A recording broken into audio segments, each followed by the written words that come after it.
Gold, trusted gold buyers. మీరు తాకట్టు పెట్టిన బంగారాన్ని విడిపించి ఈ రోజు ఉన్న మార్కెట్ ధరకు కొనబడను.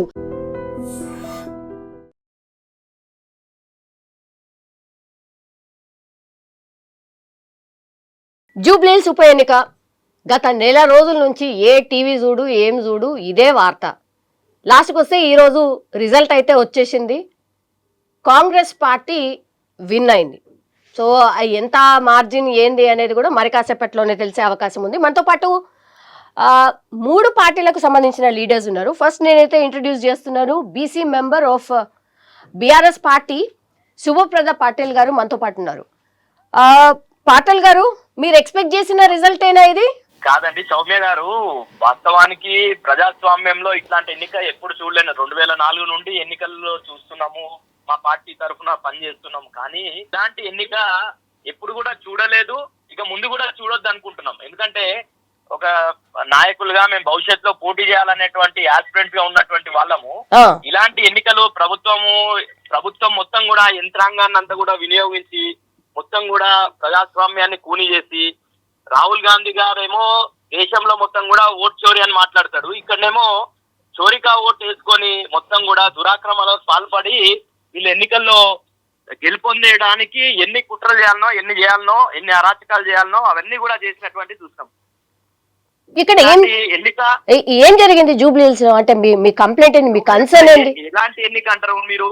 వాస్తవానికి ఎన్నికల్లో పార్టీలు గెలుస్తుంటాయి, ఓడుతుంటాయి. కానీ ఇంత ఘోరమైనటువంటి పరిస్థితి ఇంత ఘోరమైనటువంటి ఎన్నిక ఎప్పుడు చూడలేదు. మొత్తం మంత్రులతో సైతం, మంత్రులు, ఎమ్మెల్యేలు అందరూ కూడా పోలింగ్ బూత్ల దగ్గర కూర్చొని ప్రలోభ పెట్టడం, అదే విధంగా మా క్యాండిడేట్ ని కనీసం పోలింగ్ బూత్లకు కూడా పోనీయకుండా అడ్డుకోవడం, ఇవన్నీ కూడా చూస్తే ఇక్కడ కూడా మహాలక్ష్మి పథకం అని వాళ్ళు ఎన్నికల ముందు తెచ్చిరు. ఇక్కడనేమో ఎన్నికల్లో కాంగ్రెస్ పార్టీగా ప్రతి ఓటుకి 2500 నుండి 5000, 6000 వరకు పంచి, కాబట్టి ఎన్నికగా మేము భావిస్తాము ప్రజాస్వామ్యాన్ని కూలి చేసినటువంటి ఎన్నిక. ఇలాంటి ఎన్నికల్లో ఈరోజు కాంగ్రెస్ పార్టీ నిజంగానే గెలుస్తుంటే ప్రజల్లో ఆదరణ కోల్పోతుంది. 5 స్థానాల్లో గెలిచేటటువంటి పరిస్థితి లేకుండా పోయింది కాంగ్రెస్ కి. కాబట్టి కాంగ్రెస్ పార్టీకి ఈరోజు దేశంలో మొత్తం కూడా కాంగ్రెస్ కి వ్యతిరేకం పవనాలు వీస్తున్నాయి.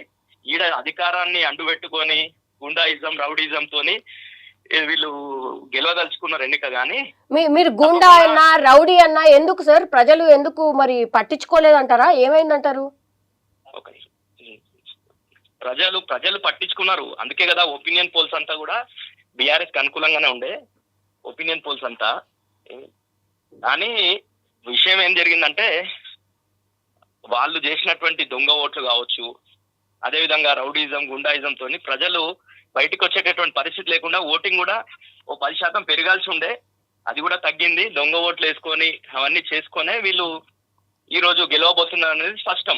Sir, Maganti Sunitha half day తర్వాత గ్రౌండ్ లో తిరుగుతూ దొంగ ఓట్లు జరుగుతున్నాయనో, లేకపోతే అధికార దుర్వినియోగం జరుగుతోంది అని తన వాయిస్ వినిపించినా కూడా ఎందుకు సార్ పెద్ద నాయకులు ఎవరు తన పక్కన ఎందుకు కనిపించలేదు ఆ రోజు? మేడం, ఎన్నికల్లో కోడ్ అమల్లో ఉంటది కాబట్టి మేము ఆ ఎన్నికల నియమావళికి అనుగుణంగానే 9th రోజు ఈవినింగ్ 5 నుండి మేమంతా కూడా మాగంటి సునీత పక్కన కూడా స్థానిక నాయకులు లేరు సార్, మీకు కూడా తెలుసు కదా. కార్పొరేటర్స్ వేరే వాళ్ళు ఉన్నారు, మహిళా కార్పొరేటర్లు. వాళ్ళు ఏదో తోడుగా మహిళ ఉంది. నేను అదే అంటున్నా, అందుకే అడుగుతున్నా సార్. వాళ్ళు ఉన్నప్పుడు పెద్ద నాయకులు ఎందుకు లేరు అంటున్నా. ఆమెకు మోరల్ సపోర్ట్ అంటే వాస్తవానికి ఎమ్మెల్యేలు కావచ్చు, మాజీ మంత్రులు కావచ్చు, వీళ్ళంతా కూడా మేము ప్రచారం వరకు చేసుకున్నాం తప్ప ఇట్లా రౌడీజం, గుండాయిజం చేయదలుచుకోలే. బీఆర్ఎస్ పార్టీ శాంతియుత వాతావరణంలో ప్రజాస్వామ్య బద్ధకంగా ఎన్నికలు జరగాలని కోరుకుంది. కానీ జరిగింది ఏంది? మొత్తం రౌడీజం, గుండాయిజం, మా ఏజెంట్లని పోలింగ్ కేంద్రాల నుండి ఎలగొట్టడం, బయట కూర్చున్నటువంటి మా కార్యకర్తల్ని కొట్టడం, దాడులు చేయడం, ఇవన్నీ కూడా చూసినాం కదా. సవేరా ఫంక్షన్ హాల్లో 2000 మంది దొంగ ఓట్లు వేసినటువంటి వాళ్ళని మేము పట్టుకున్నాం కదా. పూర్తి స్థాయిలో ఈరోజు జరుగుతున్నదల్లా మొత్తం దొంగ ఓట్లు వేసుకొని గెలిచే ప్రయత్నం కాంగ్రెస్ చేసింది. దాంట్లో వాళ్ళు సక్సెస్ అయ్యింది అనేది మేము నమ్ముతున్నాం. అధికార పార్టీలో మీరున్నా అదే చేసిండ్రు, ఇప్పుడు ఈ పార్టీ ఉన్నది కాబట్టి అదే చేస్తుంది, అందులో తప్పేముంది అనేది కూడా ఒక చర్చ. సౌమ్య గారు, ఇప్పటి వరకు చాలా ఎన్నికలు చూసినాం మనం. టీఆర్ఎస్ పార్టీ అధికారంలో ఉన్నప్పుడు కూడా ఎన్నికలు చూసినాం. ఇట్లాంటివి పోలింగ్ ఏజెంట్ల మీద దాడి చేయడం, క్యాండిడేట్ ని తిరగనీయకపోవడం, ఇంత విచ్చలవిడిగా డబ్బు పంపిణీ చేయడం ఇవన్నీ కూడా ఎప్పుడన్నా చూసినామా? చూడలేదా సార్? జరగలేదు. మునుగోళ్ళనైతే అసలు ఇక అక్కడ ఉన్నోళ్ళు అసలు తాగుడికి బానిస అయిపోయిన పరిస్థితి ఉన్నది కదా సార్. ఆ ట్రెండ్ అంతా బీఆర్ఎస్ తీసుకొచ్చింది అనేది పెద్ద చర్చ. వామ్మో అసలు 7 ఎన్నికల పోటీ చేసేలాగున్నాము, వీళ్ళు మొత్తం మార్చేసిర్రు ప్యాటర్న్ అని. మేడం ఎన్ని ఆరోపణలు చేసినా ఆ రోజు ఇట్లాంటి ఆరోపణ రాలేదు. మేము శాంతియుత వాతావరణంలో ప్రజాస్వామ్యబద్ధకంగా ఎన్నికలు చేసినాం. ఇట్లా రౌడీజం గుండాయిజం చేసి ఎన్నికలు చేసేటటువంటి పరిస్థితి బీఆర్ఎస్ పార్టీ దానికి వ్యతిరేకం. బీఆర్ఎస్ పార్టీ ప్రజలు నమ్ముకుంది. అందుకే ఒపీనియన్ పోల్స్ అంతా కూడా బీఆర్ఎస్ అనుకూలంగా ఉండే. కానీ తర్వాత జరిగినటువంటి పోల్ మేనేజ్మెంట్ లో సర్వశక్తులు ఒడ్డి వాళ్ళు ఎన్ని అరాచకాలు చేయాలో అన్ని చేసిండ్రు. ఈ రోజు అజరుద్దీన్ ని ఆడ మైనార్టీ ఓట్లను ఇన్ఫ్లుయెన్స్ చేయడానికి అజరుద్దీన్ ని మంత్రి చేసిండ్రు. చేయొచ్చా అండి? ఈ 2 సంవత్సరాల గుర్తుకు రాని మైనార్టీ మినిస్టర్ ఈ ఎన్నికల్లో కోసమే ఎన్నికల కోడ్ అమల్లో ఉన్నప్పుడు అజరుద్దీన్ గారిని మంత్రి పదవి ఇచ్చారు. ఇట్లా ఒకటి కాదు ఆడు చేసినటువంటి ఈ రోజు 100 కోట్లు పెట్టి అభివృద్ధి చేస్తున్నాం అంటున్నారు. కానీ ఈ రోజు వాళ్ళ పార్టీకి సంబంధించిన మహబూబ్నగర్ శాసనసభ్యులు ఏమడుగుతుండు, మేము కనీసం 1 లక్ష రూపాయలు శాంక్షన్ చేయలేకపోతున్నాం, ఊర్లలోకి పోతే పల్లెలకు పెళ్లిళ్లకు పేరెంట్లకు తప్ప మేము ఒక అభివృద్ధి పనులు చేయడానికి మాకు పైసలు లేవు, ఫండ్స్ లేవు అని చెప్తున్నటువంటిది. అదేవిధంగా ఎల్లారెడ్డికి సంబంధించిన మదన్ మోహన్ గారు అయితే కేంద్ర రాష్ట్ర ప్రభుత్వాలు ఇచ్చిపెట్టి ఓల్డ్ బ్యాంక్ కి లేఖలు రాసినటువంటి చూసినాం. కాబట్టి ఈడ మొత్తం కూడా ఏదో జూబ్లీస్ ఒక్కటే ఎన్నికల్లో మా సీటు కోల్పోతామనే, అంటే ఈ ఎన్నిక ఓడిపోతే రేవంత్ రెడ్డి సీటు కలుగుతా అనే భావనలో కాంగ్రెస్ పార్టీ ఉండే. కాబట్టే రేవంత్ రెడ్డి గారు అన్ని రకాల ప్రయత్నాలు చేసి ఎన్నికల్లో గెలుస్తున్నారు. దానికి ప్రజలు చూస్తారు కదా. రేపు నిజంగానే కాంగ్రెస్ పార్టీకి ప్రజల మీద నమ్మకం ఉంటే 10 మంది ఎమ్మెల్యేలను గుంజుకున్నారు కదా, 10 మందితో రాజీనామా చేపించి ఎన్నికలకు వండి. అదేవిధంగా స్థానిక సంస్థలో 42% రిజర్వేషన్ ఇచ్చి ఎన్నికలకు వండి. జిహెచ్ఎంసీ ఎన్నికలు వస్తున్నాయి కదా, ఎట్లా ఇవన్నీ పెట్టమనండి, తొందరలో సకాలంలో ఎన్నికలు పెట్టమనండి. పెడితే మేము 100% ఒప్పుకుంటాం, ప్రజలతో గెలవండి. అప్పుడు కేసీఆర్ గారు ఒకవేళ ప్రచారానికి వచ్చి ఉంటే బీఆర్ఎస్ దే ఈ సీటు అనేది కూడా ఒక చర్చ ఉంది సార్. మేడం కేసీఆర్ గారు ఎప్పుడు రావాలనో ఏది రావాలనో పార్టీ నిర్ణయిస్తుంది. కేసీఆర్ గారు నిర్ణయం తీసుకుంటారు. మేము ప్రచారంలో 9వ తారీఖు రోజు వరకు కూడా మేమే ఉన్నాం బరిలో. కానీ ఈ పోల్ మేనేజ్మెంట్ లో మేము వెనుకబడినాం. డెఫినెట్ గా వాళ్ళు చేసిన అరాచకాలు, వాళ్ళు చేసినటువంటి పంపిణీ కావచ్చు, వాళ్ళు చేసిన గుండాగా మేము చేయలేకపోయినాం. వాళ్ళకు పోలీస్ వ్యవస్థ అంతా అండగా ఉన్నది. ఎలక్షన్ కమిషన్ కూడా చూసి చూడనట్టు వివరించింది. ఇవన్నీ చూసిన తర్వాత డెఫినెట్ గా మేము దాంట్లో వెనుకబడ్డాం అంతే. yes all right sir, thank you so much sir. yes మనతో పాటు డిబేట్ లో జాయిన్ అవుతున్నారు Punna Kailash Netha garu from Congress party spokesperson and Rajaiah Yadav garu మనకైతే తెలిసిన వ్యక్తే, బీజేపీకి సంబంధించిన సీనియర్ మోస్ట్ లీడర్. ఏమో నాకైతే బీజేపీ అనబుద్ధి కాదు, సార్ని చూస్తే జనరల్ గా మాట్లాడేస్తారు కాబట్టి అన్న అనుకోవచ్చు. Sir welcome sir, welcome. మీరు బీఆర్ఎస్ కి సంబంధించిన వాయిస్ విన్నారు, మీ నుంచి స్టార్ట్ చేస్తాను సార్. ఒకటే చెప్తున్నారు, మీరు చేసినన్ని అరాచకాలు ఎన్నడూ కూడా ఏ ఎన్నికల్లో కూడా జరగలేదు. కాంగ్రెస్ పార్టీ గూండాయిజం చేసి దొంగ ఓట్లు ఎంచుకొని గెలిచింది. ఇది మీ మీద ప్రధాన ఆరోపణ సార్. ముందుగా ఈ డ్రీమ్ ప్రేక్షకులకు, యాజమాన్యానికి, మీకు ప్యానల్లో ఉన్నటువంటి మా రాజన్నకు అందరికి కూడా నమస్కారం. ఇది ఎట్లుందంటే మగని కొట్టి మొగిసాలకు ఎక్కినట్టు 42 మంది ఎమ్మెల్యేలు, ఎమ్మెల్సీలు, ఎంపీలు, అదేవిధంగా తెలంగాణ రాష్ట్రంలో ఉన్న జడ్పీ చైర్మన్లను కొనుగోలు చేసి 10 సంవత్సరాల కాలంలో మునుగోడు ఎన్నికలు వస్తే మనిషి మాంసం తప్ప అన్ని మాంసాలు పెట్టి మందు పోసి 100 మంది చావుల కారణమైనటువంటి బీఆర్ఎస్ పార్టీ ఇవాళ భగవద్గీత శ్లోకాలు, రామాయణ శ్లోకాలు చెప్తుంటే ఇంతకంటే విచిత్రమైనటువంటి వాదన ఇంకెక్కడ లేదు. ఇలా మరి వాళ్ళు గెలిచి ఉండుంటే ఒక రకమైన వాదన, అంటే ఓడలో ఉన్నంతసేపు ఓడమల్లన, ఓడ దాటాక బోడిమల్లన. తెలంగాణ అస్తిత్వాన్ని చంపినటువంటి దోపిడి దొంగల ముఠా కేసీఆర్ చుట్టూన్నటువంటి మంది మాగడలు. నెంబర్ 1. నెంబర్ 2, అభివృద్ధి విషయంలో మా ముఖ్యమంత్రి గట్టిగా సవాలిస్తున్నారు. ఈ 2 సంవత్సరాల కాలంలో తెలంగాణ రాష్ట్రానికి కానీ జూబ్లీస్ ప్రజలకు కానీ మేమేం చేసినామో చర్చకు సిద్ధమని చెప్పినాం. 35,000 రేషన్ కార్డులు కొత్త ఇవ్వడం జరిగింది. జూబ్లీస్ వరకే మనం పోదాం. రెండో విషయం, దాదాపు 30,000 మందికి అక్కడ ఉన్నటువంటి ఉచిత విద్యుత్ అందుతుంది, 200 యూనిట్లు. దాదాపు అక్కడ ఉన్నటువంటి 70% మహిళలు, 70 నుంచి 80% పేద మధ్యతరగతి, అంటే ఇది తెలంగాణను ప్రతిబింబించేటువంటి నియోజకవర్గం. ఆంధ్రప్రదేశ్ మరియు దేశంలో ఉన్నటువంటి అనేక ప్రాంతాల నుంచి వచ్చి బతుకుదెరువు కోసం వచ్చినటువంటి వాళ్ళందరూ కూడా బస్సు ఉపయోగపడుతోంది. 250 కోట్లతోని సీసీ రోడ్లు వేసినాం. అన్నిటికీ మించి పీజేఆర్ గారు ఆనాడు కాంగ్రెస్ పార్టీలో ఉండి పేదలకు పట్టాలు ఇప్పించి, ఇవాళ నీళ్ళు ఇప్పించి, రోడ్లు ఇప్పించి ముందుకు పోతున్నటువంటి ఆ జూబ్లీ హిల్స్ నియోజకవర్గం తప్ప 10 సంవత్సరాలు ఉన్నాయి ఆ పైసా చేయలేదు. కాబట్టి మాకు ఇవాళ ప్రజలు ఉప ఎన్నిక వచ్చింది కాబట్టి ఒక్క నిమిషం, మీకు ఉప ఎన్నిక వచ్చింది కాబట్టి ఇవన్నీ చేస్తారు. లేదు. ఏడ తప్పదు. ఉప ఎన్నిక తప్పదు. వస్తే ఆడ అదే చేస్తారు కదా సార్. అది ఏ అది అధికార వాళ్ళకి పార్టీ? అలవాటు. మేము ఇప్పుడు అట్లా అనుకుంటే మీరు హైదరాబాద్లో మాకు సీట్లు రాలేదు, మమ్మల్ని ఆదరించలేరు. మరి కంటోన్మెంట్లో ఎందుకు గెలిచింది గణేష్ గారు? జూబ్లీ హిల్స్లో ఎన్నికల గురించి మేము ఏం చేయలేదే. ప్రజలకు ఏదైతే వాగ్దానం చేసినామో సన్న బియ్యం ఇస్తున్నాం, అది తప్ప అండి? ఇవాళ 5,000 ఇండ్లు ఇస్తామని ప్రజలకు వాగ్దానం చేసినాం మా ముఖ్యమంత్రి గారి నాయకత్వంలో. ఇది తెలంగాణ ప్రజలు కాదు, తెలుగు ప్రజలు భారతదేశంలో ఉండేటువంటి అన్ని వర్గాల మద్దతును కూడగట్టడంలో మా రేవంత్ రెడ్డి గారు సక్సెస్ ఉన్నారు. అన్నిటికి మించి గ్లోబల్ సిటీగా ఇవాళ ప్రపంచవ్యాప్తంగా హైదరాబాద్ను ముందుకు తీసుకుపోవడానికి ఒక మెట్రో రైల్ని 2వ దశ కానీ, అదేవిధంగా హైదరాబాద్ చుట్టుముట్టు త్రిబుల్ ఆర్ ఏదైతే మళ్ళీ జిల్లాలకు విస్తరించేటువంటి త్రిబుల్ ఆర్ రోడ్డు కార్యక్రమే కానీ, అదేవిధంగా హైదరాబాద్కు వివిధ దేశాల నుంచి వచ్చేటువంటి కంపెనీలు కానీ, ఇవాళ తెలంగాణ రాష్ట్రంలో 72,000 ఉద్యోగాలు నింపినటువంటి ఘన చరిత్ర కలిగిన మా ముఖ్యమంత్రి గారి నాయకత్వంలో తెలుగు ప్రజలు, తెలంగాణ ప్రజలు ఇచ్చినటువంటి పట్టంగా భావిస్తున్నాం. వారి నాయకత్వంలో రాబోయే రోజుల్లో మరింత అభివృద్ధికి పోవడానికి మాకు ప్రజలు ఇచ్చినటువంటి ఏదైతే సంకల్పం ఉందో ఈ బలాన్ని ముందుకు తీసుకుపోతాం. అంతేగాని మీరు చేసినటువంటి అరాచకాలనే మేము చేస్తాం అనుకోవడం, అదేవిధంగా ఎమ్మెల్యేని కొనుగోలు చేసి సిగ్గు లేకుండా మళ్ళీ మాట్లాడుతున్నటువంటి బీఆర్ఎస్ శ్రేణులు కానీ, బీఆర్ఎస్ పార్టీకి సంబంధించినటువంటి అగ్రనాయకులు కానీ, లేదా అవినీతి సొమ్ముతోటి 1,000 కోట్ల రూపాయలు దోచుకున్నటువంటి దండుపాల్యం ముఠాలు ఎవరైతున్నారో ఇవాళ గగ్గోలు పెట్టి దొంగ సర్వేలు, దొంగ టీవీలలో, వాళ్ళకు సంబంధించిన సోషల్ మీడియాలలో కోట్ల రూపాయలు ఖర్చు పెట్టి మోసం చేయడానికి ప్రయత్నించారు. కానీ 25 రోజులు గ్రౌండ్లో ఉన్నటువంటి ఒక కార్యకర్తగా రేవంత్ రెడ్డి యొక్క నాయకత్వంలో వారు ఏదైతే మాకు ఇచ్చినటువంటి టాస్క్ని నేను గల్లీ తిరిగిన. మేము డెఫినెట్గా చెప్తున్నాం 20 నుంచి 25 అని చెప్పేసి ముఖ్యమంత్రి గారికి చెప్పడం జరిగింది. ప్రతి ఇంటిని కదిలించినాం, ప్రతి కుటుంబాన్ని కదిలించినాం. ఏదో ఒక సంక్షేమం ఉన్నది వారి నాయకత్వంలో, ఇంకా చేయాల్సినటువంటి బాధ్యత కూడా మా మీద ఉన్నది. ఇక రెండో విషయం, ఇవాళ మీరు ఏదైతే భారతీయ జనతా పార్టీ ఏం జరిగింది మేడం, 2023లో 25,000 ఓట్లు వచ్చినాయి మేడం. ఎవరు? దీపక్ రెడ్డి గారు. అవి అలా ఎక్కడికి పోయినో మీరు ఆలోచన చేయమని అడుగుతున్నా. రెండో విషయం, ఆ రోజు మా యొక్క అజారుద్దీన్ గారు 16,000 ఓటుతో ఓడిపోయారు. అంటే 8,000 ఓట్లు వచ్చి ఉంటే మేము గెలిచేవాళ్ళం, ఓడిపోయినాం. అదే పార్లమెంట్కి వచ్చేసరికి కిషన్ రెడ్డి గారు ఎంతతో గెలిచినా సెకండ్ ఉన్నారు, ఫస్ట్ మా యొక్క దాన నాగేంద్ర గారు ఉన్నారు. అక్కడ మేము దాదాపు 16,000 లీడ్లో ఉన్నాం. మరి సీటు ఎవరిది? బీఆర్ఎస్ పార్టీది. అంటే ఓడిన తర్వాత ఓటమిలో ఉన్నటువంటి కారణాలు వెతుక్కోవడానికి ఉపయోగపడేది తప్ప ప్రజలు నవ్వుతున్నారు ఇవాళ బీఆర్ఎస్ పార్టీని చూసి. బిడ్డ ఒక దిక్కు, కొడుకు ఒక దిక్కు, అల్లుడు ఒక దిక్కు. ఇవాళ కవిత గారు ఏం చెప్పినారు? కాళేశ్వరంలో అవినీతి జరిగింది, దాని మీద ఎంక్వైరీ నడుస్తూ ఉంటే కవిత ఊటావుటిన బయటకు వచ్చి మా అయ్య చుట్టూ ఉన్నటువంటి హరీష్ రావు, సంతోష్ రావు, కేటీఆర్ మొత్తం దోచుకున్నటువంటి దొంగలు మా నాయనని ఇట్లా అంటుంటే ఇవాళ తెలంగాణ బగ్గు అని మాడాలి, ఎందుకు మాడతలేదు, కారణం ఊరు అని అడిగి.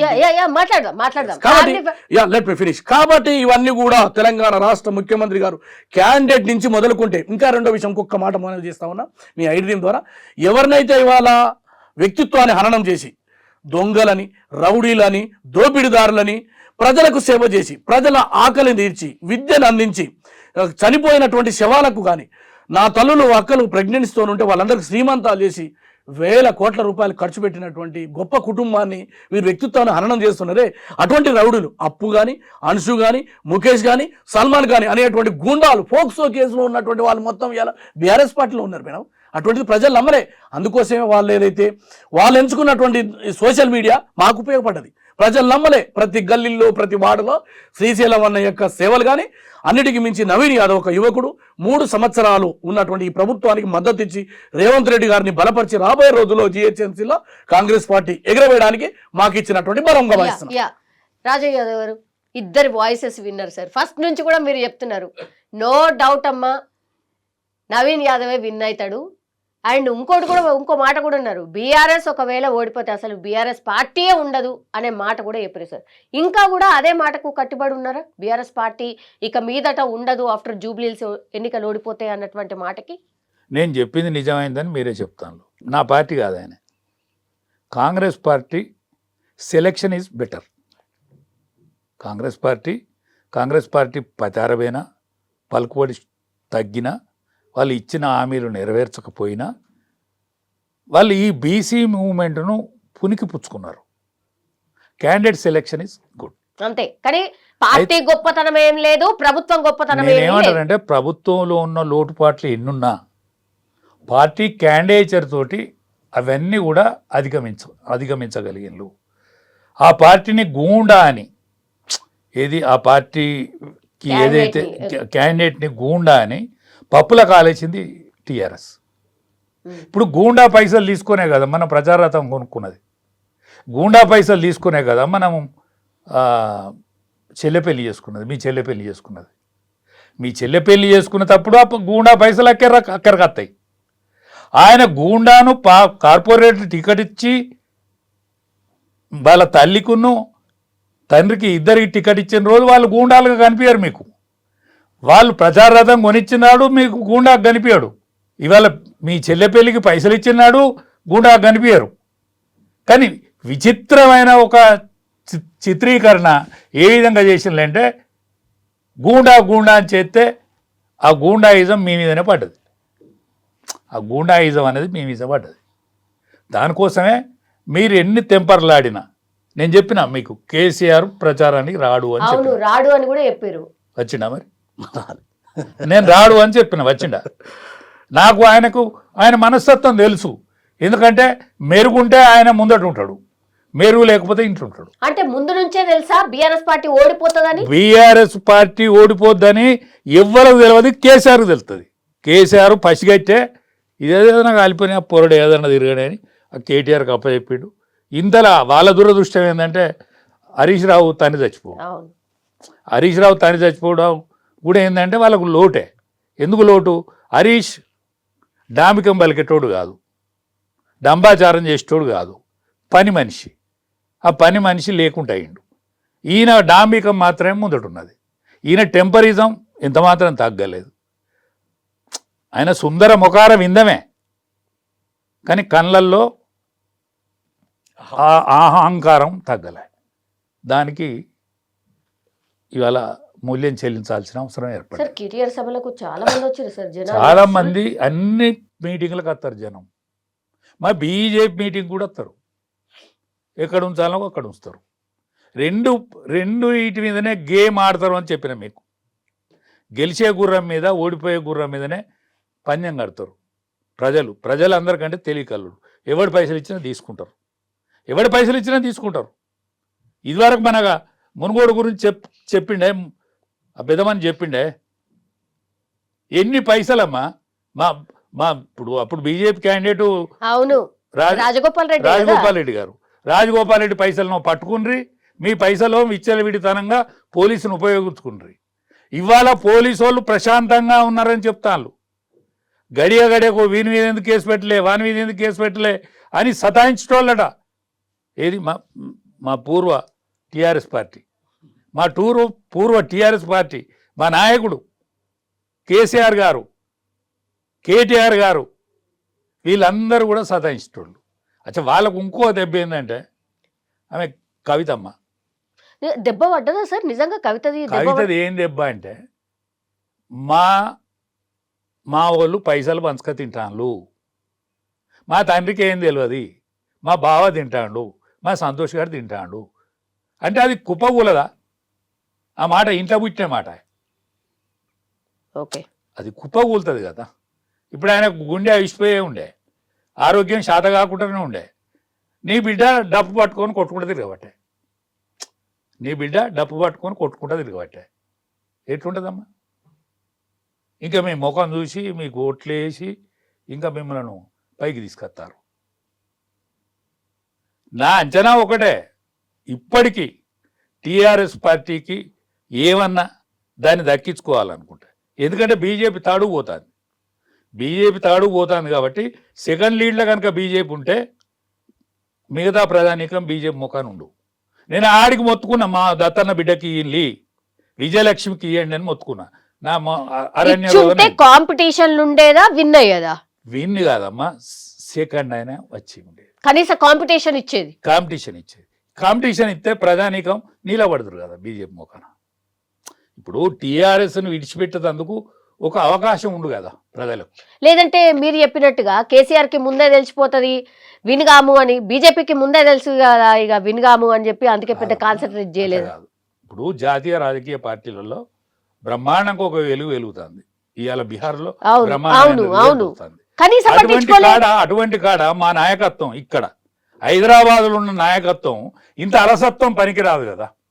ఇంత అలసత్వం పనికిరాదు కదా. కేంద్ర నాయకత్వంలో మంచి పలుకుబడికి ఉన్న పోస్ట్లో ఉన్నాడు కిషన్ రెడ్డి గారు, బండి సంజయ్ గారు ఉన్నారు. అవును, ఒకసారి ఆలోచించుకోవాలి కదా, ఎవరిని ముందట పెడితే వస్తుంది ఈ సీటు అనేది ఆలోచించుకోవాలి కదా. ఎవరిని ముందట పెడితే ఎవరిని ముందట పెడితే ఇవాళ ఒక బీసీ ఐడియాలజీ నడుస్తుంది ఇక్కడ తెలంగాణలో.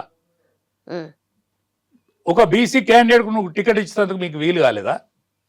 లంకా దీపక్ రెడ్డిని ఆనాడు 25,000 ఓట్లు రావచ్చు, అదే దీపక్ రెడ్డి ఇవాళ మా పరిస్థితి ఏంది? ఇప్పటికైనా టీఆర్ఎస్ మేలుకొని ఆ వర్కింగ్ ప్రెసిడెంట్ని తీసేసుకొని ఎవరైనా బీసీని పెట్టుకోవాలి. అంతా వాళ్ళ పేతరమే నడుతుంది. కానీ కాసేపు ఆ పార్టీ నిలబడాలంటే వర్కింగ్ ప్రెసిడెంట్ ఎంట్రన్స్ తొలగించాలి. ఆయన వల్లనే రెఫరెండమే అన్నాడు కదా, ఆయన వల్లనే సీట్ ఓడిపోతుంది. ఆయన ఆంభావపూరితం వల్లనే మీ టీఆర్ఎస్ పార్టీ గల్లంత అవుతుంది. దానికి జోడించుడు ఏంటంటే రౌడీయిజం. పార్టీ ఇప్పుడు గవర్నమెంట్లు ఉన్నారు కాబట్టి గవర్నమెంట్లు ఉన్న వాళ్ళని అడగండి. మీరు ఎవరైనా ఒక పోలీస్ ఆఫీసర్ను ఇంటర్వ్యూ చేయండి, ఏ కాలంలో నిమ్మలంగా ఉన్నాము, మీరు ఏ కాలంలో కాంగ్రెస్ పార్టీ కాలంలో నిమ్మలంగా ఉన్నారా లేకపోతే టీఆర్ఎస్ కాలంలో మీరు నిమ్మలంగా ఉన్నారా అని అడగండి. ఒకసారి ఇంటర్వ్యూ చేయండి. ఆఖరి రిటైర్డ్ పోలీస్ ఆఫీసర్ ఇంటర్వ్యూ చేయండి, ఏది లేటెస్ట్ రిటైర్డ్ అయిన ఇంటర్వ్యూ చేయండి, ఏం సమాధానం అవుతుందో తెలుస్తుంది. రేపు కనుక టీఆర్ఎస్ పార్టీ నుంచి 10 మంది బెయిల్ కాదు, 10 మంది బెయిన్లు, 4-5 మళ్ళీ తొంగి చూసిండు అనుకో, నీ పార్టీ ఉంటుంది. ఇంకా నీ పార్టీ ఉండి కొసెళ్తావు, సాము చేస్తావు. నీ ఇంట్లోనే నువ్వు ఏమి చేసుకోలేదు. రేవంత్ రెడ్డిని మిమ్మల్ని గట్టిగా పట్టుకోలేదా? అరే నువ్వు చెల్లె కన్నీళ్ళు దూడతలేవు, ఈమె సునీత కన్నీళ్ళు ఎట్లా దూడతావా అని ఒక మాట పట్టుకుంటే నీకు సమాధానం రాలే, నీకు సమాధానం దొరకలే. రేవంత్ రెడ్డి ఎక్కడున్నాడా, ఏం తప్పులు చేసిండా, ఏం పొరపాట్లు చేసిండా, ఎవరిని దండం పెట్టి ముఖ్యమంత్రి అయినా అది వేరే విషయం. నువ్వు ఒక్క మాటకు నీ దగ్గర సమాధానం దొరకలేకపోయింది. అచ్చా అందులో ఈ సునీత ఇంట్లో పంచాయతీ, మొదటి భార్య ఒకరు, రెండో భార్య ఒకరు, వాళ్ళ తల్లి వచ్చి సరే ఎన్నెళ్ళు లేని వాళ్ళు ఈ ఎలక్షన్ ముందట. ఎగ్జాక్ట్లీ సార్, ఇందులో ఏమన్నా మతలబు ఉందా సార్? మతలబు ఎందుకు ఉండదు అంటానా? మతలబు ఉంటుంది, ఖచ్చితంగా ఉంటుంది. ఎన్నికల గెలవాలనుకున్న తోడు ఇవన్నీ ఎంకులాడుకుంటాడు, ఇవన్నీ కూడా ఎంకులాడుకుంటాడు. ఎన్నికలలో నేను ఎట్లన్నా చేసి గెలవాలనుకున్న తోడు ఇవన్నీ ఎంకులాడుకుంటాడు. ప్రతి చిన్న అంశాన్ని కూడా వదిలిపెట్టే వాడు ఎంకులాడుకుంటాడు. ప్రతి చిన్న అంశాన్ని ప్రజలు భూతద్దంలో పెట్టి చూస్తారు ఓటేసే ముందట. ఇన్ని సర్వేలు ఏమైనాయమ్మా? ఎన్నికల ముందు సర్వే ఏమైంది?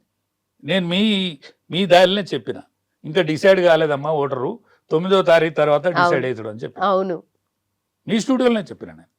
అది ఏమైంది? డిసైడ్ అయిందా కాలేదు? ఇవాళ దత్తాత్రేయ కూతురును పెడితే ముఖం తెలుగుండు కదా మా పార్టీకి. ఇవాళ బీహార్లోకి వెళ్తే మా వాళ్ళు సీట్లు పంచుతారట, ఈడ సీట్లు పంచుతారట బీహార్లో వెళ్తే. నేను మా పార్టీ అని నేను నెత్తి మీద పెట్టుకొని తిరిగా, ఏ పార్టీ అయినా నా వయసుకు ఏ పార్టీని నెత్తి మీద పెట్టుకొని తిరగద్దు. నా వయసు కన్నా నేను విలువని ఇచ్చుకోవాలి, గౌరవాన్ని ఇచ్చుకోవాలి, సావు చక్కగా రావాలని చూసుకోవాలి. సార్ 8 సీట్లు ఎమ్మెల్యే సీట్లు చాలనుకున్నదా ఏంది బీజేపీకి? కాదమ్మా, 8 సీట్లు పార్లమెంట్ సీట్లు వచ్చినాయి కదా. 8 ఏళ్ళు 56 సీట్లలో పానం ఉన్నట్టు, ఇంకో 4-5 సీట్లలో పానం ఉన్నట్టు. దాన్ని ఎవడన్నా దక్కించుకోడా? అట్లా ఆలోచించద్దా? మీకు ఇంకా అగ్రనాయకత్వం మీకు అగ్రకులాలే ఉండాలా? బీసీలు కనిపించలేరా మీకు? అరే గీత సోయి లేకుండా బతుకుతట్లా అంట నా పార్టీ. ఆ పార్టీలు నాకు ఏమి ఇవ్వకపోను నన్ను సస్పెండ్ చేయని, కానీ పార్టీ బతకాలనే ఆలోచన ఉండాలి కదా పార్టీలకు. అరే ఆల్ ఇండియాలో ఒక వెలిగే నాయకుడు ఉన్నాడు నీకు, నరేంద్ర మోడీ. ఈ కాలంలో కూడా నువ్వు వెలుగును చూడకపోతే ఇంకెన్నడు చూస్తావు? అది నా ఆవేదన. నాది అది ఖచ్చితంగా నెరవేర్చాలి. నెరవేర్చకుంటే అదే టీఆర్ఎస్ నిలబడుతుంది ప్రతిపక్షంగా టీఆర్ఎస్ నిలబడుతుంది. జనాలు ఇప్పుడు ఆల్టర్నేట్ కోసం చూస్తున్నారు అనేది కూడా పెద్ద ఎత్తున చర్చ నడుస్తుంది సార్. ఎగ్జాక్ట్లీ టీఆర్ఎస్ పార్టీ నిలబడుతుంది, టీఆర్ఎస్ పార్టీ బోల్తా పడుతుంది. ఎట్లా బోల్తా పడుతుంది? ఇప్పుడున్న ఎమ్మెల్యేలకు నమ్మకం లేదు ఈ ఆ పార్టీ మమ్మల్ని దక్కిస్తుందని. వాళ్ళు ఎల్లో పోయినా ఏది పాతింప సామానే. ఇప్పుడు టీఆర్ఎస్లో ఉన్న ఎమ్మెల్యేలు ఏ పార్టీలో పోయినా అది పాతింప సామానే. చిక్కెంటికలో బఠానీలు అమ్ముతారు చూడు, పాతింప సామాన్ తీసుకుంటాం, బెల్లం ఇస్తాం, పుట్టాలు ఇస్తాం, ఉప్పు ఇస్తాం అని తిరుగుతారు చూడు. టీఆర్ఎస్లు ఉన్న ఎమ్మెల్యేల గతి గంతే. సార్ మరి అంత భయంకరమైన నేను నిజం చెప్తానా వాళ్ళు మళ్ళీ ఒక్కడు గెలిస్తే ఏదంటే దేనికంటే అనుకుంటా, నేను ముక్కు భూమికి రాకుతా. మళ్ళీ వచ్చే ఏ పార్టీ టికెట్ ఇచ్చినా గెలవను. కైలాష్ గారు యూ హ్యావ్ ఎనీ కౌంటర్? అంటే లేదండి, వారు చాలా అనుభవంతో రాజకీయాల్లో తెలంగాణ ఉద్యమంలో సమాజాన్ని కింది నుంచి ఎత్తుపలాలు చూసుకుంటూ వచ్చినటువంటి గొప్ప రాజకీయ నాయకుడు. వెరీ అన్ఫార్చునేట్లీ వారేది ఎమ్మెల్యే కాలేకపోయి ఉండొచ్చు, కానీ సమాజంలో వారికి ఒక గుర్తింపు ఉన్నది. వారు మా పార్టీని విమర్శించినా మరో పార్టీని విమర్శించినా అందులో మనం దాంట్లో గుణపాఠం నేర్చుకోవాల్సినటువంటి అవసరం ఉంటుంది ఎవరమైనా. ఒకటి ఇక్కడ మీరు గమనించాల్సి సౌమ్య గారు, తెలంగాణ రాష్ట్ర ముఖ్యమంత్రి గారి యొక్క వ్యవహార శైలిని జూబ్లీహిల్స్ ఉన్నటువంటి తెలుగు ప్రజలు, ఇందులో తెలంగాణ నుంచి ఉన్నారు, ఆంధ్ర నుంచి ఉన్నారు, లేదా వివిధ రాష్ట్రాలు ఉన్నటువంటి ప్రజలు కూడా కనిపెట్టుకుంటూ పోతున్నారు. మీరు గమనించండి, ప్రతి నిత్యం అందుబాటులో ఉండే ముఖ్యమంత్రి అండి తెలంగాణ రాష్ట్ర ముఖ్యమంత్రి. ఏ రోజు సెలవు తీసుకోలే, ఓడిపోగానే ఫామ్ హౌస్లో పండుకోలే, లేదా ప్రజలకు కలవకుండా ఎప్పుడూ లేడండి మా ముఖ్యమంత్రి గారు. చాలా ప్రజలకు చాలా దగ్గరగా ఉన్నాడు. సరే అది ఎంత అవుతుందా పని ఏదో వేరే విషయం. మిమ్మల్ని కలవడానికి ఇష్టపడతాడు, మీతో మాట్లాడడానికి ఇష్టపడతాడు, మీతో చర్చించడానికి ఇష్టపడతాడు. గంటల కొద్దీ ప్రెస్ మీట్లు పెట్టి ఇతరులని అవహేళన చేస్తూ ఆ అనవసరమైనటువంటి మాటలు మా ముఖ్యమంత్రి గారు మాటలే. ఏ రోజు మాట్లాడినా మెట్రో రైలు గురించే కిషన్ రెడ్డి గారిని తిట్టారు, వ్యక్తిగతంగా తిట్టలేదండి. లేదా RRR విషయం లోపల ఏదైతే టెండర్లు ఖరారు కాకుండా పెండింగ్లో ఉన్నాయి, వేరే రాష్ట్రానికి విపరీతమైన నిధులు పోతా ఉన్నాయి. మీరు ఈ ప్రాంతంలో పుట్టినటువంటి బిడ్డగా తెలంగాణ రాష్ట్రానికి సహకరించవలసినటువంటి అవసరం. ఎందుకంటే మనందరం ఈ ప్రాంతంలో వెతుకులాడుకోవాలి. అందరం ఈ ఓటర్లతోటే కదా మనమైంది. మీకు 8 మంది ఇచ్చారు, 8 మంది ఎమ్మెల్యేలు, 8 మంది ఎంపీలు, 2 కేంద్ర మంత్రులుగా ఉన్నారు. ఇవన్నీ కలిస్తే ఇవాళ మన హైదరాబాద్ని ఎక్కడికో ఇవాళ గత 30 సంవత్సరాల నుంచి చేసింది. ఇవాళ రేవంత్ రెడ్డి గారు ఒక్కరే చేసినని చెప్పట్లేరు. గతంలో కోట్ల విజయభాస్కర్ రెడ్డి కానీ నేదురుమల్లి జనార్దన్ రెడ్డి, రాజశేఖర రెడ్డి గారు, ఈ హైదరాబాద్ చేసుకుంటూ వచ్చే ఇంకా దీన్ని ఒక ఫ్యూచర్ సిటీ పేరుతోటి రాబోయే రోజుల్లో ఇక్కడ ఉన్నటువంటి యువతకు ఉపాధి కల్పించాలంటే ఒక మూసి సుందరీకరణ విషయం లోపల మేము అప్పీల్ చేసినాం. అయ్యా మన కేంద్ర ప్రభుత్వం మీరు అన్నదాన్ని నేను చెప్తా. ఎందుకంటున్నంటే ఇలా గంగా కానీ, సబర్మతి కానీ, యమున కానీ ఈ వీటిని అన్నిటిని కూడా ఇవాళ రాష్ట్రాలకు కేంద్రం డబ్బులు ఇచ్చి వాటిని ప్రక్షాళన చేస్తుంది.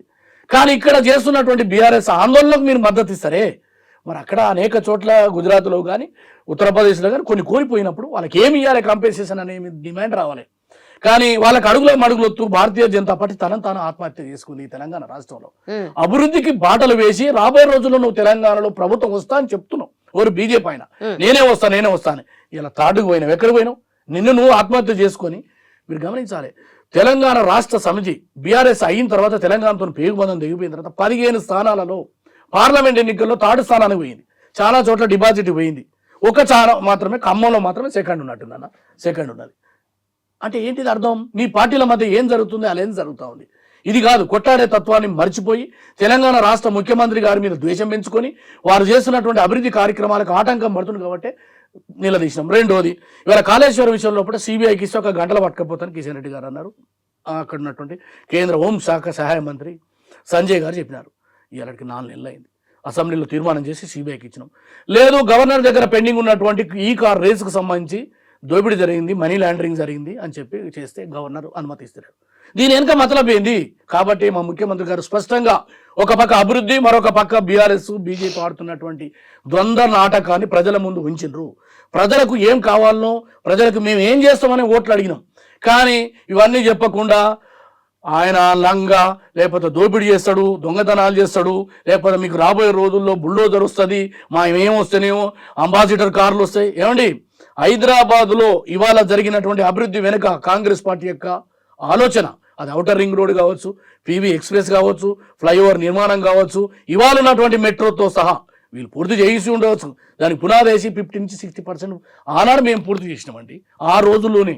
కాబట్టి ఇవన్నీ కాకుండా మీరు ఏం చేయలేదు. హైదరాబాద్కు ఈయన మొత్తం చందమామ ఇస్తే మేము ఖరాబు చేసినట్టు రేవంత్ రెడ్డి గారు ఏదో అడ్డుకుంటూ ఇవాళ 179 కోట్లకు ఎకరం పోయిందండి. రియల్ ఎస్టేట్ వ్యాపారం లేకపోతే, హైదరాబాద్ మీద ఇంత ప్రేమ లేకపోతే వస్తాయా కంపెనీలు?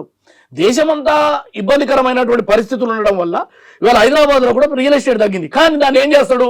హైదరాబాద్ మొత్తం అప్పుడేమో ఇక్కడ 1 ఎకరం అమ్మితే ఆంధ్రలో 100 ఎకరాలు వచ్చేదని చెప్పేటోడు. మళ్ళీ ఇప్పుడు ఏం చెప్తుండు, అక్కడ 1 ఎకరా అమ్మితే ఇక్కడ 5 ఎకరాలు వస్తాయి. ఇక్కడ వస్తాయా 179 ఎకరాలకు? విశాఖపట్నం కదా, అమరావతి మొత్తం అమ్మినా రాదండి. నేను అమరావతి మీద ద్వేషం పెట్టట్లేను. ఎన్నటికీ హైదరాబాద్కు ఆంధ్రకు పోటీ రాదు, రాబోదు అని చెప్తున్నా. అది ఏదైనా కానీ. కాబట్టి మా ముఖ్యమంత్రి గారు స్పష్టంగా ప్రజలకు ఇచ్చినటువంటి ఎజెండాని అమలు చేస్తా, ప్రజల కోసం పనిచేస్తా, నన్ను దీవించమని చెప్పింది. కాబట్టి ఈ ఎన్నిక జిహెచ్ఎంసీ ఎన్నికలో రిఫ్లెక్ట్ అవుతుంది. మీరు రాసుకోండి, నేను చెప్తున్నా. నెంబర్ 1, విజయ దుంబి కాంగ్రెస్ మోగిస్తుంది. మళ్ళీ ఒకవేళ అనివార్యమైన పరిస్థితులు మళ్ళీ ఏమైనా ఉప ఎన్నికలు వచ్చినా గెలవడానికి 33 జిల్లాలలో జడ్పీ చైర్మన్లు కైవసం చేసుకుంటాం, అన్ని అనాతో సహా. ఇది మా ముఖ్యమంత్రి గారి యొక్క పనితీరుకు ప్రజలు ఇచ్చిన రిఫరెండంగా మా ముఖ్యమంత్రి గారు కాంగ్రెస్ పార్టీని వారి నాయకత్వంలో, అంటే ముఖ్యమంత్రి గారు అంటే క్రికెట్ టీం లెక్క, ఆయన కెప్టెన్ గుండి, ఉప ముఖ్యమంత్రి గారు వైస్ కెప్టెన్ గుండి, ఎవరైతే మంత్రులు ఉన్నారో వారి వెనక ఎమ్మెల్యేలు ఉన్నారో మా బోటోలు ఉన్నామో మా అందరికీ దక్కిన గౌరవం అన్నిటికీ మించి జూబ్లీ హిల్స్ ప్రజలు గెలిచిండ్రని చెప్తున్నా. ఇది బలహీన వర్గాలకు రేవంత్ రెడ్డి గారి సారథ్యంలో వచ్చిన గౌరవాన్ని భావిస్తున్నా. పేద వర్గాలకు ఏదైతే రిజర్వేషన్లు ఇస్తా అని చెప్పి మాట నిలుపుకొని తమ పార్టీలోనే మేము ప్రారంభం చేసినామని చెప్పి ఇతరులకు ఆదర్శంగా నిలిచారు. మీరు గమనించాలి, సునీతమ్మ అప్పర్ క్యాస్టే, ఇక్కడ లంకల దీపక్ రెడ్డి గారు కూడా అప్పర్ క్యాస్టే, అయినప్పటికీ కూడా బలహీన వర్గాల యొక్క ఏదైతే రాజ్యాధికారం దిశగా వీళ్ళందరినీ తీసుకుపోవాలి, రాహుల్ గాంధీ గారు ఇచ్చినటువంటి మాట నిలుపుకోవాలి అనేటువంటి దాని మీద రిఫ్లెక్ట్ అయ్యింది. ఇది రేవంత్ రెడ్డి యొక్క పనితీరుని, రేవంత్ రెడ్డి గారి యొక్క కష్టాన్ని, వారి నాయకత్వంలో కాంగ్రెస్ పార్టీ తీసుకున్నటువంటి సంక్షేమ కార్యక్రమాలకు విజయ దుంబిగా జూబ్లీహిల్స్ ఎన్నికలు ఉన్నాయి తప్ప ఇవాళ మీరు చేసినటువంటి గత్తర లేపి గందరగోళం లేపి కేకే బోకే డీకే బోసిడీకే ఎవరు చెప్పినా ఈ తెలంగాణ రాష్ట్రంలో రేవంత్ రెడ్డి గారి నాయకత్వం సురక్షితంగా ఉంటుంది అని జూబ్లీహిల్స్ ఉన్నటువంటి ప్రజలు ఇచ్చిన తీర్పు. ఇది 4 కోట్ల ప్రజలకు ఇచ్చినటువంటి అంకితంగా భావిస్తా ఉన్నా. ఇప్పుడు బీసీ నినాదం వర్కౌట్ అయిందా, నవీన్ యాదవ్ ఫ్యామిలీకి సంబంధించిన బ్యాక్గ్రౌండ్ వర్కౌట్ అయిందా, లేకపోతే కాంగ్రెస్ పార్టీ మీద ప్రజలకున్న ప్రేమ వర్కౌట్ అయిందా? ఇందులో ఏది వర్కౌట్ అయింది? ఒకటి గమనించాలి మేడం, మనిషి ఒక్కడు ఉండడు. మనిషిలో అవయవాలు ఉంటాయి, అవయవాల కళ్ళు ఉంటాయి, నెత్తి ఉంటాయి, అన్నిటికీ దేని దానికే గొప్ప అనుకుంటుంది. కాళ్ళు అనుకుంటుంది, నేను లేకపోతే మనిషి నడవడు అనుకుంటారు. కాబట్టి ఇవన్నీ కూడా సమిష్టిగా ఒక మనిషి యొక్క అవయవాల రూపంలో గుండె మాదిరి ఊపిరి మొత్తం సమాజానికి ఇదైతే దేహానికి అందిస్తుండో ఈ ఊపిరి మా రేవంత్ రెడ్డి గారు. ఇక్కడ అన్ని కూడా అవయవాల రూపంలో ఉన్నటువంటి వాళ్ళు కాంగ్రెస్ పార్టీ కార్యకర్తలు. ఇదంతా రూపాంతరం చెందితే నవీన్ యాదవ్. ఈ నవీన్ యాదవ్ని గెలిపించింది జూబ్లీహిల్స్ ప్రజలు. ఇది జూబ్లీహిల్స్ ప్రజల యొక్క విజయంగా భావిస్తున్నారు. రెండోది, బలహీన వర్గాల విషయం లోపల సరే మీరు అన్నట్టుగా మా చేతులు ఉన్నంత వరకు చట్టసభల్లో కానీ, తర్వాత చట్టబద్ధత కల్పించే కార్యక్రమం కానీ, అక్కడి నుంచి కేంద్రంలో ఒత్తిడి తేవడం కానీ అన్ని కార్యక్రమాలు చేసాం. కానీ కేంద్రంలో ఉన్నటువంటి భారతీయ జనతా పార్టీ తన మీద వేసుకోకుండా ఇక్కడ ఈ ప్రభుత్వం ఫెయిల్ కావాలన్నటువంటి ఆలోచన ఏదైతే ఉందో అది బలహీన వర్గాల పట్ల వారికి ఉన్నటువంటి వ్యతిరేకత అని భావిస్తా ఉన్నా. ఎందుకంటే వాళ్ళకి అవసరం ఉన్న చోట్ల అన్ని చోట్ల చేశారు. నేనేమంటున్నా, ఒక ముస్లిం అనేటువంటిది ఒకవేళ బీసీల దాంట్లో అడ్డం వస్తే, మీకు యూపీలో అనేక మంది ముస్లింలు ఉన్నటువంటి పేద కులాలు బీసీలో ఉన్నారు మేడం, గుజరాత్లో ఉన్నారు, మధ్యప్రదేశ్లో ఉన్నారు. అంతెందుకు మీ కూటమిలో ఉన్నటువంటి ఏదైతే ఆంధ్రప్రదేశ్లో చంద్రబాబు సారథ్యంలో 4% రిజర్వేషన్ కొనసాగుతుంది కదా, మరి దాన్ని ఎందుకు అది చేస్తున్నారు? తీసేయమనండి మరి మీరు. ఇది కాదు కదా, ప్రజలు భారతదేశంలో భాగస్వామ్యం కాదా మైనార్టీలు? కాబట్టి ఇవన్నీ కూడా కాదు మేడం. కిషన్ రెడ్డి గారు తనకు తానుగా బీఆర్ఎస్కు సహకరించి తెలంగాణ రాష్ట్రంలో భారతీయ జనతా పార్టీని బొందబెట్టిండు జూబ్లీహిల్స్ ఎన్నికలతోటి. ఇక మళ్ళీ లేవడం అనేది సాధ్యం కాదు. నెంబర్ 1, ఇవాళ పెద్దలు చెప్పినారు, కేటీఆర్ గారు సుందరంగా ఎర్రగా బుర్రగా ఉంటాడు, కానీ వారి మాటల్లో చూస్తే అహం కనపడతాను. నేను వారి గురించి వ్యాఖ్యానించేంత వయసు లేకపోవచ్చు, కానీ ఒక రాజకీయ పార్టీగా మాత్రం నేను చెప్పగలుగుతా. ఇవాళ మేము గెలుపుతోటే వారి మీద ఏదో విమర్శలు చేసి అహంతో పొంగిపోయేటువంటి తత్వం మాకు లేదు మేడం. ప్రతి ఎన్నికని కూడా ప్రతిష్టాత్మకంగా తీసుకుంటాం. సర్పంచ్లు కూడా అంతే. రేపు రాబోయే రోజుల్లో మా ముఖ్యమంత్రి గారు మినిట్ టు మినిట్ అలర్ట్ అయినామండి. మీరు ఈ రకంగా సోషల్ మీడియాలలో వ్యక్తులు హననం చేసుకుంటూ తర్వాత దొంగ సర్వేల పేరుతో చేసినప్పుడు మీకు తెలుసా మేడం, మేము అక్కడ నెల రోజులు పనిచేసినాము, మాకు ఎటువంటి డౌట్ లేదండి. 100% నవీన్ యాదవ్ 20 నుంచి 25 వేలతో గెలుస్తాడు అనుకున్నాం. ఇప్పుడు ఎంత వచ్చిందో నాకు తెలియదు, కానీ 100% గెలుస్తారని మా ముఖ్యమంత్రి గారు చెప్పారు. మేము కూడా నమ్మినాం. ఎందుకంటే అక్కడ ఉన్నటువంటి ప్రజలకు దగ్గర ఉన్నాడు, ప్రజలకు సహకారం చేసేట్లో దగ్గర ఉన్నాడు. ఏ ప్రజలైతే ఇవాళ కాంగ్రెస్ పార్టీని కోరుకొని, అది రేషన్ కార్డులే కావచ్చు, ఇండ్లే కావచ్చు, రోడ్లే కావచ్చు, లేకపోతే హాస్పిటల్కి కావచ్చు, అన్నిటికీ కాంగ్రెస్ పార్టీ ఇంకా 3 సంవత్సరాలు చేస్తుందని ముఖ్యమంత్రి గారిని నమ్మి ఇవాళ నవీన్ యాదవ్ యొక్క వ్యక్తిత్వం, ప్రజలకు అందుబాటులో ఉండే యువకుడు, ప్రజల కోసం నిరంతరం పనిచేసేవారు. మీరు ఎన్ని రకాల ఆరోపణలు చేయండి మేడం, నేను చెప్తున్నా మళ్ళీ వచ్చే ఎన్నికల్లో కూడా నవీన్ యాదవ్ గెలుస్తాడు. బీసీ నినాదం ఉంది కాబట్టి నవీన్ యాదవ్ కి టికెట్ ఇచ్చిండ్రా నిజంగా? మేడం ఇక్కడ గమనించాల్సింది, ఇప్పుడు మనం విజయం చేరినాం కాబట్టి ఇది బీసీ కేసుకోవడం కాదు, వాస్తవంగా బీసీల పట్ల ప్రేమ ఉన్నటువంటి కాంగ్రెస్ పార్టీ. ఇవాళ మీరు చూడండి ఎవరున్నారండి టీఆర్ఎస్లో, ఎల్పీ లీడర్ ఎవరున్నారండి? కేసీఆర్. అంటే శాసనసభకు రాడు, జీతం తీసుకుంటాడు, ఫామ్ హౌస్ ఉంటాడు, మా నాయకుడు వస్తే పెద్ద సునామీ వస్తుంది అంటాడు. రాగదా, అది చేత కాదు. రెండవది అక్కడ ఉన్నటువంటి కేసీఆర్ చుట్టూ ఉన్నది మొత్తం కూడా వాళ్ళ ఫ్యామిలీ మాత్రమే. ఇక్కడ కాంగ్రెస్ పార్టీ మీరు గమనించాలి. ముఖ్యమంత్రి ఎవరు మేడం? ఓసీ, రెడ్డి కులానికి చెందినవాడు. ఉప ముఖ్యమంత్రి దళితుడు. బీసీ ఎవరు మేడం? పిసిసి అధ్యక్షుడు, ఈ రాష్ట్రాన్ని పార్టీ నడిపించే నాయకుడు. ఇది కదా సామాజిక న్యాయం. 4 ఉన్నారండి ఎస్సీ ఎస్టీలకు సంబంధించినటువంటి, 2 మాదిగలు, 2 మాలలు. అదే స్పీకర్ ఉన్నాడు, మరొక మాల సామాజిక వర్గానికి చెందిన 3 బీసీలు ఉన్నారు. సామాజిక న్యాయం అనేది కేవలం నినాదాల వరకే అవుతుంది. లేకపోతే ఇవాళ ఈ ప్రభుత్వం ఉంది కాబట్టి నేను అడుగుతా, కానీ నేను ఉన్నప్పుడు మాత్రం 10 సంవత్సరాలలో రాజయ్య యొక్క గోషిబిక్త, మాజీ ఉప ముఖ్యమంత్రి, దళితులు సీఎం చేస్తా, తలనరుక్కుంటా, లేదా బీసీలకు 42% మేము చేసినాం, కానీ అది కాలేదు. ఇది కాదు కదా, అది మేము చిత్తశుద్ధి నిరూపించినాం. మీరు బీసీకి టికెట్ ఇవ్వాల్సి ఉండే, ఏం తప్ప ఏమవుతుండే? గెలవని ఓడని మీ యొక్క చిత్తశుద్ధిని కూడా మేము ప్రశ్నించకపోదు కదా. ఇది కదా మేము కోరుకునేది. తెలంగాణ యొక్క అస్తిత్వాన్ని చంపి తమకు కావాల్సినప్పుడు మాత్రమే తెలంగాణ వాదం, ఇతరులు మాట్లాడితే తెలంగాణ ద్రోహులు అనేటువంటి నినాదం ఇక తెల్లదు. ఇది తెలంగాణ కంప్లీట్ గా రాజకీయాల క్షేత్రమైంది. ఇక నినాదం తోటి ఇక మళ్ళీ తెలంగాణ, మళ్ళీ నేను శివలింగం మీద తేలు లెక్క కూసుంటా, చెప్పుతోని కొట్టితే శివునికి బాధ, తేలుతోని చేయితో తీస్తేనేమో తేలు కరుస్తుంది. ఇది కాదు, ఇది అయిపోయింది. ఆ కాలం ప్రజలు నమ్మే స్థితిలో లేరు. మోసాలు, మీరు చేసిన పాపాలు ఒక్కొక్కటి పగులుతున్నాయి.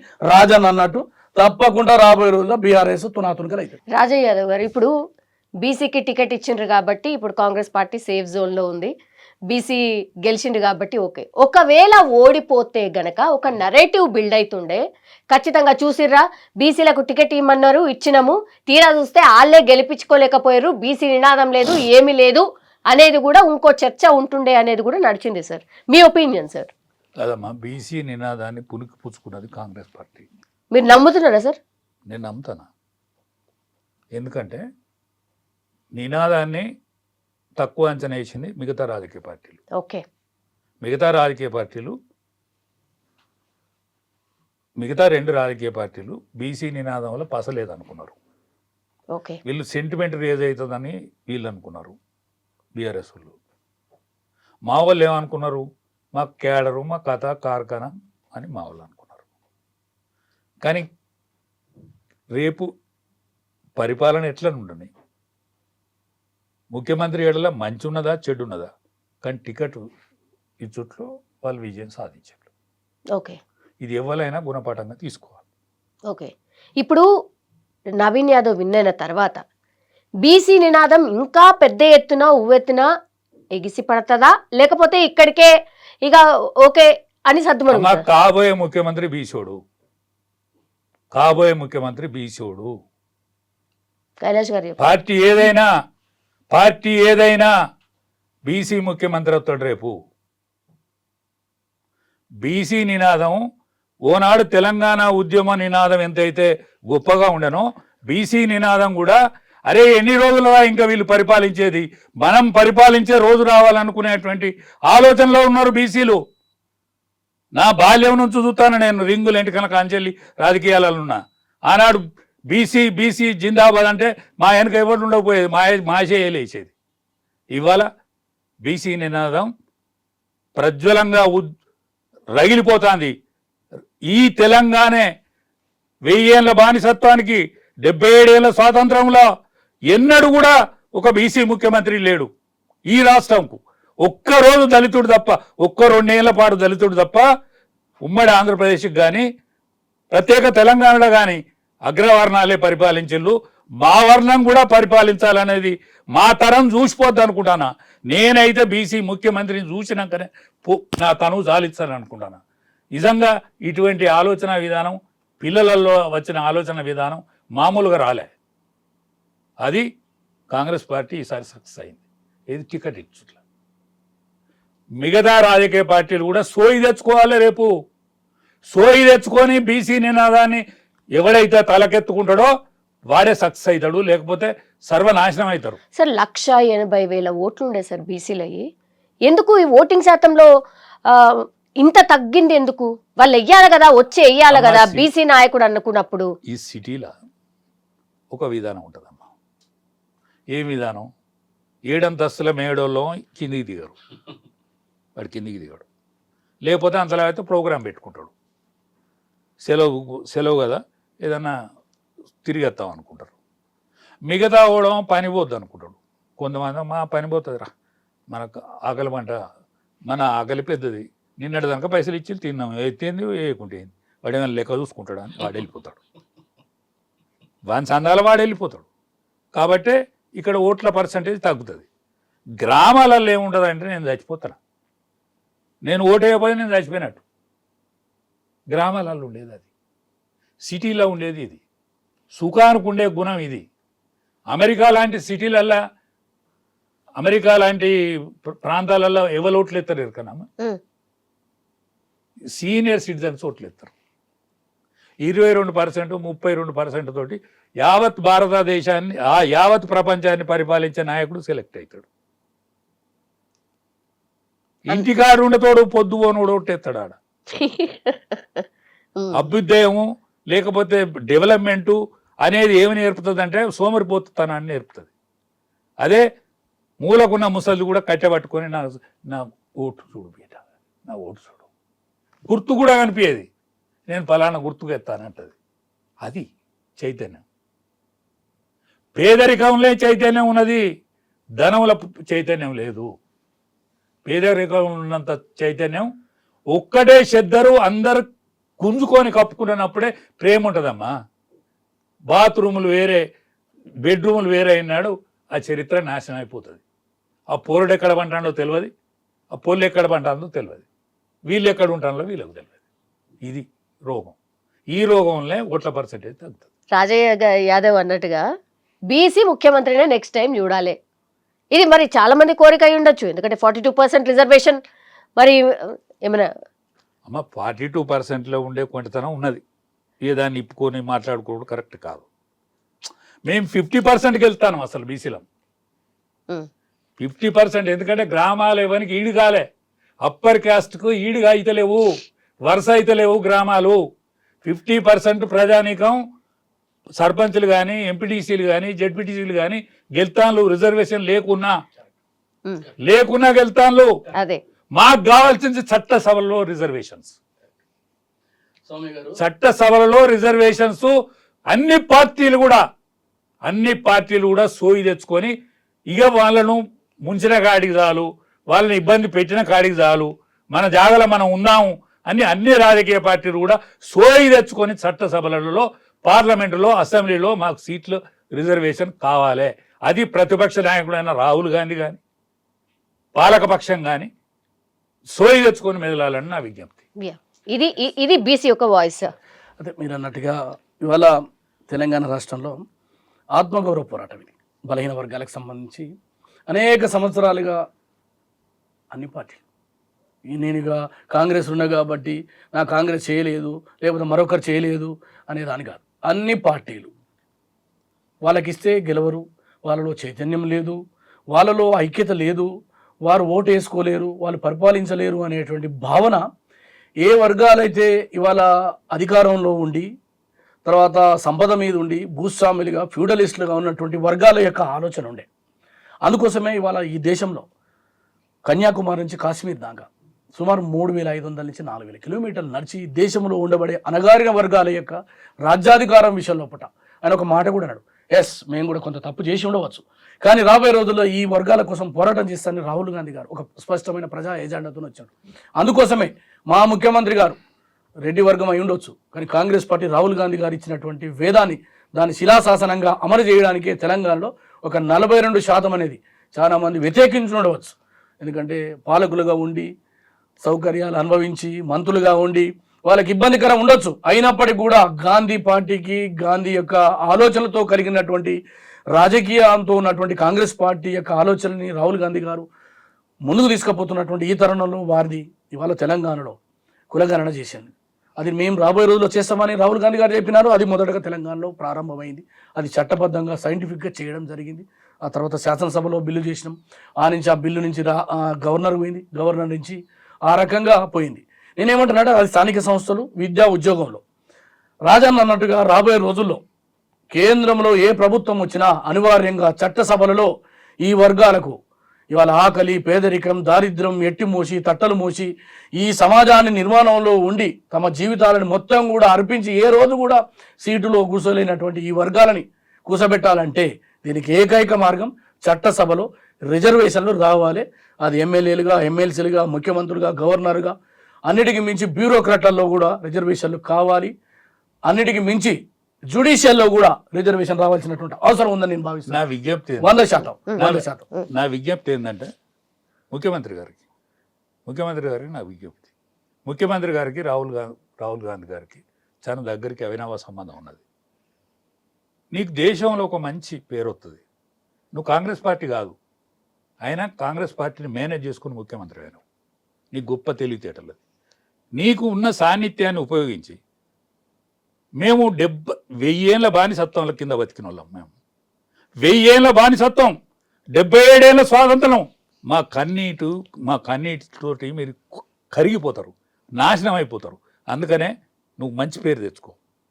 రేవంత్ రెడ్డి గారికి నా విజ్ఞప్తి ఏంటంటే రాహుల్ గాంధీని పట్టుకొని మీరు చట్టసభలలో సీట్ల కోసం ప్రవేశపెట్టండి. స్వతంత్ర భారతదేశంలో 3 సార్లు ప్రధానమంత్రి అయిండు. ఎవరు? ఇప్పుడున్న ప్రధానమంత్రి 3 సార్లు ప్రధానమంత్రి అయిండు. అయ్యా, మనం ఒక పొరపాటు చేసినాం. మా కాంగ్రెస్ పార్టీ అనేక రోజులు పరిపాలించవచ్చు. మా దగ్గర పొరపాటు జరిగినా, ఎవరి దగ్గర పొరపాటు జరిగినా చట్టసభలలో బీసీలకు రిజర్వేషన్స్ ఉండాలి, పార్లమెంటులో రిజర్వేషన్స్ ఉండాలి, రాజ్యసభలో రిజర్వేషన్స్ ఉండాలి. అన్ని రిజర్వేషన్స్ పాటిస్తామని బిల్లు పెట్టేయండి. మీకు హ్యాండ్స్ అప్ చెప్తాము. ప్రపంచం నీరాజనం పలుకుతుంది. మనం భారతదేశంలో చైనాను మించిపోయినాం కాదమ్మా జనాభా. ఇటువంటి జనాభా కలిగిన దేశంలో మీకు నీరాజనం పలికే రోజు తెచ్చుకోండి. పొరపాట్లు ఎన్ని చేసినా కూడా మాఫీ చేస్తుంది ప్రపంచం ఈ జనాభా.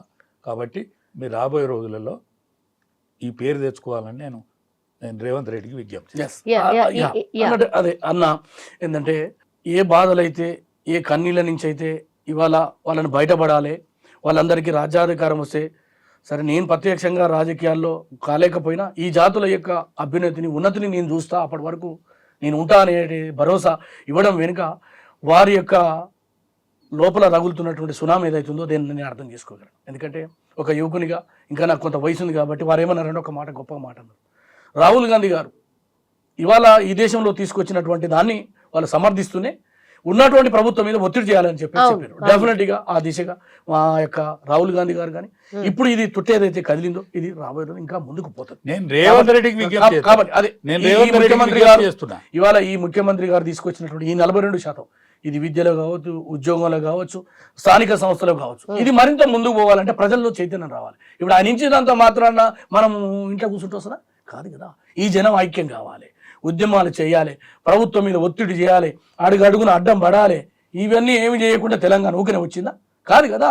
ఇవన్నీ చేసిన తర్వాత కూడా ఇవ్వడానికి అక్కడ ఉన్నటువంటి పార్టీ, కాంగ్రెస్ పార్టీ త్యాగం చేసి ముందుకు వచ్చి ఇస్తేనే అవుతుంది. అట్లనే ఇవాళ బలహీన వర్గాల బిడ్డ అని చెప్తున్న నరేంద్ర మోడీ గారికి నేను కూడా ఒక అప్పీల్ చేస్తున్నా. ఏ బలహీన వర్గాల బిడ్డ అని మీరు చెప్పుకుంటారో అది అవునో కాదో చర్చ వేరే విషయం. నువ్వు అవునో కాదో అని దానిలో పోతే మాత్రం నేను విభేదిస్తా. అంటే ఇప్పుడు నేను గొల్లోని ఈ బట్టలు వేసుకున్నా, వీడు గొల్లోడో కాదో అని టెస్ట్ చేస్తే నాటువంటి బట్టలు దొరకకూడదు వేసుకోవాలంటే నేనేంటంటే అవునో కాదో అని దాంట్లో విభేదిస్తా. నరేంద్ర మోడీ దాని విషయంలో ఒక చిన్న క్లారిటీ అన్న దండం పెడతాను. నీకు చెప్తానా, నాకంటే చిన్నోనివి, నా కొడుకు వయసు నువ్వు, నా కొడుకు వయసు నేర్చుకోవాలి. ఎందుకంటే మీరు భావితరం, అవును. అందుకోసం కాంగ్రెస్ పార్టీ మీరు చేయాల్సిన బాధ్యతను కూడా చేస్తే ఈ దేశం కూడా మీకు శిరస్సు వస్తుంది. ఇవాళ మేము స్వతంత్ర భారతదేశంలో అనేక సంవత్సరాలు మేము ఉన్నప్పటికీ చేయలేకపోయినామని మా రాహుల్ గాంధీ గారు అన్నారు. కానీ చేసే అవకాశం ఉండే. మహిళా రిజర్వేషన్ బిల్లు మీరు తీసుకొచ్చినారు, దాన్ని పాస్ చేయించుకున్నారు. ఓకే, మేము ప్రవేశపెట్టినా అది కొన్ని ఇబ్బందుల వల్ల ఆ మహిళల్లో కూడా ములాయం సింగ్, లాలూ ప్రసాద్ పట్టుబట్టారు బీసీలకు, ఎస్సీలకు మాకు కావాలని. అది కొన్ని కారణాల వల్ల కాలేకపోయింది. ఇవాళ మీరు తీసుకొచ్చి దేశానికి ఆదర్శంగా నిలబడితే డెఫినెట్గా మీ అందరం కూడా దేశ ప్రజలు. అంటే నేనేమంటానంటే ప్రతిపక్ష నాయకుడిగా బిల్లు బిల్లు ప్రవేశపెట్టేటందుకు నేను రేవంత్ రెడ్డి గారిని రిక్వెస్ట్ చేస్తాడు ఆ దిశగా. మీరు 37% రిజర్వేషన్, మేము 50% గెలుచుకునే సీట్లల్లో మీరు 37% పెట్టిండ్లు, సంతోషం. 37% కాదండి, చట్టసభలలో మీ లెక్కేందో తెలుసుకోలే. తదిమే ఆయనే ఎస్సీ ఎస్టీ నేను అదే అంటున్నా. SC, ST లో EWS మీసేం కోటా కదా? కూడా వాస్తవంగా 10% ఇచ్చారు జనాభా దేశంలో అప్పర్ క్యాస్ట్ జనాభా 10%. ఏమంటారు సౌమ్య గారు? ఇవాళ అన్న చెప్పినటువంటి అన్ని కూడా హృదయం లేఖించినటువంటి వాక్యాలుగా నేను భావిస్తున్నాను. వారు ఏదైతే మాకు ఇవాళ ఒక పాఠం రూపంలో నేర్పారు, ఒక బలహీన వర్గాల బిడ్డగా, ఎదుగుతున్న బిడ్డగా, ఇవాళ ఏ ప్రభుత్వం ఉన్నా బలహీన వర్గాల విషయం లోపల చేయాల్సినటువంటి పనులు చేస్తలేదు. కాబట్టి వాటిని అన్నింటిని కూడా మీరు రాబోయే రోజుల్లో ఐక్యంగా, పార్టీలకు అతీతంగా, మళ్ళీ కులాలని వర్గాలని చీలిపోకుండా మేమెంతో మాకంతో అయినటువంటి నినాదం బలపడితే తప్ప ఇవాళ ఏ రాజకీయ పార్టీలు ఇవ్వలేనటువంటి పరిస్థితి. కాబట్టి దాన్ని అన్నిటిని కూడా ప్రజా ఉద్యమంగా ప్రజల నుంచి చేపట్టడానికి, ప్రజల నుంచి వాయిస్ రావడానికి మేము ఒక యూనివర్సిటీ విద్యార్థిగా మేము ప్రయత్నం చేస్తాం. అన్నిటికీ మించి ఇవాళ జూబ్లీ హిల్స్ గురించి కనుక మనం అంతిమంగా మాట్లాడుకుంటే, జూబ్లీ హిల్స్లో బలహీన వర్గాలకు సంబంధించిన బిడ్డగా ఆశీర్వదించారు. రేవంత్ రెడ్డి గారు ఒక గుడ్ సెలెక్షన్ చేసినారు. ప్రజలకు అందుబాటులో ఉండే నాయకునిగా విజయం సాధించిండు. రెండోది, ప్రజలకు అందుతున్నటువంటి సంక్షేమ కార్యక్రమాలు కూడా మనం తక్కువ అంచనాడానికి వీల్లేదు మేడం. అనేక సంవత్సరాలుగా బియ్యం వస్తున్నాయి, చాలామంది అమ్ముకుంటారు. కానీ ఫైన్ రస్ అనేది ఇది దేశ చరిత్రలో రేవంత్ రెడ్డి గారు తీసుకున్నటువంటి గొప్ప నిర్ణయంగా నేను భావిస్తున్నాను. ఎందుకంటే ప్రతి గింజ కూడా ఇవాళ కంచంలోకి వస్తుందంటే అది వారు తీసుకున్న గొప్ప నిర్ణయం. అంత మనం ఏమవుతుండే, రీసైక్లింగ్ తీసుకోవడం, అమ్ముకోవడం, బ్రోకర్లు అందరు గ్రామాలలో ప్రతి ఒక్కరు ఈ లీడర్ ఆ లీడర్ ఏం లేదు, ఓడైనా దోసుకోవడం, అమ్ముకోవడం, సంచులు మార్చడం, మళ్ళీ దేవటం. కానీ దానికి చెక్ పెట్టిండు. రెండో విషయం, రేషన్ కార్డు 10 సంవత్సరాల కాలంలో 50-100 ఇస్తే ఏమిచ్చారో కానీ ఇవాళ 10 లక్షల రేషన్ కార్డులు ఇవ్వగలిగినాం. 91% పీపుల్స్కి ఇవాళ రైస్ ఇవ్వగలుగుతున్నాం. అది రేవంత్ రెడ్డి గారు తీసుకున్న నిర్ణయం. ఇవాళ 5 లక్షల ఇండ్లు, ఇప్పటికే దాదాపు 1,40,000 ఇండ్లు పూర్తి కావచ్చుని అని చెప్తా ఉన్నారు అధికారులు. ఇంకా మిగతాయి కూడా ఇంకా 3-4 నెలల్లో ఈ 5 లక్షల ఇండ్లు పూర్తి అయితే వాళ్ళకి బిల్లు వస్తుంది. డబుల్ బెడ్రూమ్లు మీరు కట్టామని చెప్పి ఇయ్యలే హైదరాబాద్లో. రెండోది, మూసీ ప్రక్షాళన విషయం లోపల ద్వంద్వ వైఖరి అవలంబిస్తున్న బీఆర్ఎస్ పార్టీ ఇంకా గుణపాఠం నేర్చుకోమని నేను రిక్వెస్ట్ చేస్తున్నాను. ఎందుకంటే ఆ మూసీల్లో వరదలు వస్తే చచ్చిపోతున్నారు మేడం. అమీర్పేటలో మనం చూసిన ముఖ్యమంత్రి గారు వస్తే ఎంత భయంకరమైన పరిస్థితులు ఉన్నాయో, నాలాలు సక్రమైన పద్ధతి లేదు. వీటన్నిటిని కూడా డెవలప్ చేయడానికి ప్రభుత్వానికి సహకరిస్తే ఏదో ఒక రోజు మీకు కూడా ప్రజలు కనికరిస్తారు. కానీ ఎటుగాక ఈ ప్రభుత్వం ఉంది కాబట్టి, రేవంత్ రెడ్డి గారు ఉన్నారు కాబట్టి, నేను ఏ రకంగానైనా కాళ్ళల్లో కట్టెబెట్టి తెలంగాణలో ముఖ్యమంత్రిని బదనాం చేస్తా అంటే ప్రజలు నమ్మరు మేడం. ఎందుకంటే హైడ్రా అనేటువంటిది ఎవరి కోసం వచ్చింది మేడం? అంతిమంగా ఆలోచిస్తే చెరువులను కబ్జా బట్టి, ప్రభుత్వ స్థలాలను కబ్జా బట్టి 1000 కోట్లు దోచుకున్నటువంటి దోపిడీదారులకు ఇబ్బంది అయితే వాళ్ళ పక్షాల వక్తాల పుచ్చుకొని పేదల ఇండ్లు కూలుస్తున్నామంటారు. 5-10 ఏడైనా కూలితే కూలొచ్చు పేదలకు, వాళ్ళ కాంపెన్సేషన్ ఇస్తామని ముఖ్యమంత్రి గారు చెప్పినారు. ఇవాళ చూడండి బతుకమ్మకుంట కానీ, అదేవిధంగా ఇక్కడ ఉన్నటువంటి అయ్యప్ప సొసైటీలో కానీ ఇలా దాదాపు 600 నుంచి 700 ఎకరాలు మేడం. 1000 కోట్ల రూపాయల విలువ కలిగినటువంటి భూములను రక్షించడం మా ముఖ్యమంత్రి గారు తీసుకున్న గొప్ప సాహసోపేతమైనటువంటి నిర్ణయంగా ఈనాడు హైదరాబాద్ ప్రజలు భావించారు. కాబట్టే మీరు జూబ్లీ హిల్స్లో కూలగొడతామని చెప్పినటువంటి దాన్ని ప్రజలు నమ్మలేదు, విశ్వాసంలోకి తీసుకోలేదు. ఇక రెండోది, అబద్ధాలు ప్రచారం చేసుట్లా కేటీఆర్కు మించినటువంటి మరొక మోసమైనటువంటి ఆలోచనలు కలిగినటువంటి వ్యక్తి ఈ రాష్ట్రంలో లేడు. కేవలం కేసీఆర్ అనేటువంటి ఒక తెలంగాణ ఉద్యమాన్ని నడిపినటువంటి నాయకుని మీద ఆలి ఇవాళ రాష్ట్రంలో దోపిడీలు చేసి దొంగ సర్వేల పేరుతోటి ప్రజల్ని కన్ఫ్యూజ్ చేసి మళ్ళీ తెలంగాణలో అధికారంలోకి వస్తామని భావనతోటి చేసినటువంటి దాన్ని ప్రజలు నమ్మలే. మేము క్లియర్గా మాకు స్పష్టంగా మా ముఖ్యమంత్రి గారు చెప్పిన ప్రతిదాన్ని మేము గల్లీలో వాడవాడలో తిరిగినాం. ప్రజలు ఈ తెలంగాణ రాష్ట్ర ముఖ్యమంత్రి గారి ఆలోచనల్ని, సంక్షేమ కార్యక్రమాల్ని, వారు ప్రజల కోసం కష్టపడుతున్న విధానాన్ని, ఆ తర్వాత క్యాండిడేట్ యొక్క కుటుంబం యొక్క కష్ట నష్టాలు, ప్రజలతో ఉన్నటువంటి విధానం, ఇవన్నీ చూసే ఇవాళ జూబ్లీ హిల్స్లో గెలిచినాం. ఖచ్చితంగా జిహెచ్ఎంసీలో జెండా ఎగరవేస్తుంది కాంగ్రెస్ పార్టీ. అదేవిధంగా స్థానిక సంస్థల ఎన్నికల్లో రేవంత్ రెడ్డి గారి నాయకత్వంలో గెలిచి 2029లో మళ్ళీ మీరు అన్నట్టుగా 100% రేవంత్ రెడ్డి గారి నాయకత్వంలో ఈ తెలంగాణ రాష్ట్రంలో కాంగ్రెస్ పార్టీ జెండా ఎగురుతుంది. ఆ దిశగా మేమందరం పనిచేస్తాం. ముఖ్యమంత్రి గారి యొక్క సమర్థత, ముఖ్యమంత్రి గారి యొక్క ఆలోచనలు హైదరాబాద్ని ప్రపంచ నగరంలో తీర్చిదిద్ది ఏదైతే $3 ట్రిలియన్ ఎకానమీగా మార్చడానికి హైదరాబాద్లో ఉన్నటువంటి ఏదైతే ఇవాళ సాఫ్ట్వేరే కానీ, అదేవిధంగా వివిధ పరిశ్రమలే కానీ 2,50,000 కోట్లు ఇవాళ రైజింగ్ తెలంగాణ పేరుతోటి తెలంగాణ అభివృద్ధికి బాటలు వేస్తున్న ముఖ్యమంత్రి గారు తీసుకున్నటువంటి నిర్ణయాల వల్లనే వారు ఈ తెలంగాణలో బాహుబలి లెక్క ఈ రాష్ట్రాన్ని అప్పుల కుప్పలుగా ఉన్న ఈ తెలంగాణను ముందుకు తీసుకుపోవడానికి చేస్తున్న కృషిలో భాగంగానే ఇవాళ నవీన్ యాదవ్ గెలిచిండు. మరొకసారి నవీన్ యాదవ్ శుభాకాంక్షలు తెలుస్తూ ఈ గెలిచినటువంటి జూబ్లీ హిల్స్ ప్రజలకు కూడా నేను శిరస్సు వంచి నమస్కరిస్తూ మా ప్రభుత్వానికి సహకరిస్తున్నందుకు ధన్యవాదాలు చెప్తూ ముగిస్తున్నాను. సార్ నవీన్ యాదవ్ గెలుపుకి ఏమేం దోహదపడ్డాయి సార్? నవీన్ యాదవ్ గెలుపుకు ఫస్ట్ బలహీన వర్గాల క్యాండిడేట్ అవ్వడం, ఓకే. రెండోది నవీన్ యాదవ్ కడిగేసిన ముత్యం, ఓకే. క్లీన్ ఇమేజ్ ఉన్న పిల్లోడు. ఆయనే పబ్లిక్ కావాల్సిన, పేదోళ్ళకు కావాల్సిన అనేక సంక్షేమ కార్యక్రమాలల్లో ఇప్పుడు ఒడి నింపే కార్యక్రమం కానీ అటువంటి కార్యక్రమాలల్లో పోతే వాళ్ళకి ఏమన్నా బస్తీల వచ్చిన బాధలు, కష్టాలు, బాధలకు ఫీజులు లేవని, లేకపోతే హాస్పిటల్ పోతానని, లేకపోతే చచ్చిపోతే వాళ్ళ దగ్గర పైసలు లేవు, దాన సంస్కరణ లేదనుక వాళ్ళు ఉండి దగ్గరుండి వాళ్ళ తండ్రి గారు కానీ ఆ పిల్లోడు కానీ ఇది చేయడం, ఇవన్నీ కలిసి వచ్చిన అంశాలు. వాళ్ళ పార్టీ కంటే కూడా వాళ్ళ పర్సనాలిటీకి కలిసి వచ్చిన అంశాలు. ఓకే. మాగంటి సునీత ఎందుకని సార్ ఆ రోజు పోలింగ్ రోజు ఎందుకని మధ్యలోనే వచ్చేసి దౌర్జన్యంగా మా పైన బాగా నిఘా పెట్టిండ్రు, అసలు దొంగతనంగా ఓట్లు వేయిస్తుర్రు, ఇది ఎందుకు చేయాల్సి వచ్చింది సార్ తను? ఇప్పుడు ఆయన 10,000 ఓట్లకు లెక్క చెప్పిండు. ఎవరు కేటీఆర్ గారు 10,000 ఓట్లకు దొంగ ఓట్లు లెక్క చెప్పిండు. ఆ 10,000 ఓట్లు తీసేసి ఈమె గెలిపినా కూడా ఆయనే గెలుతాడు కదా. దగ్గర 25,000 మెజార్టీ టచ్ అయింది కాబట్టి నన్న 10,000 ఓట్లు దొంగ ఓట్లు తీసి ఈయన గెలుపుతామే, అయినా కూడా ఆ పిల్లాడు గెలుతాడు కదా. అందుకనే వచ్చరాని మాటలు మాట్లాడితే అంతా నా మాటే వింటారు అనుకుంటే, మాగంటి సునీత కూడా రాజకీయాలకు కొత్త పోతే మొదటి భార్య గావర, ఇవన్నీ కలిపితే ఆమె కోపానికి కారణమైంది.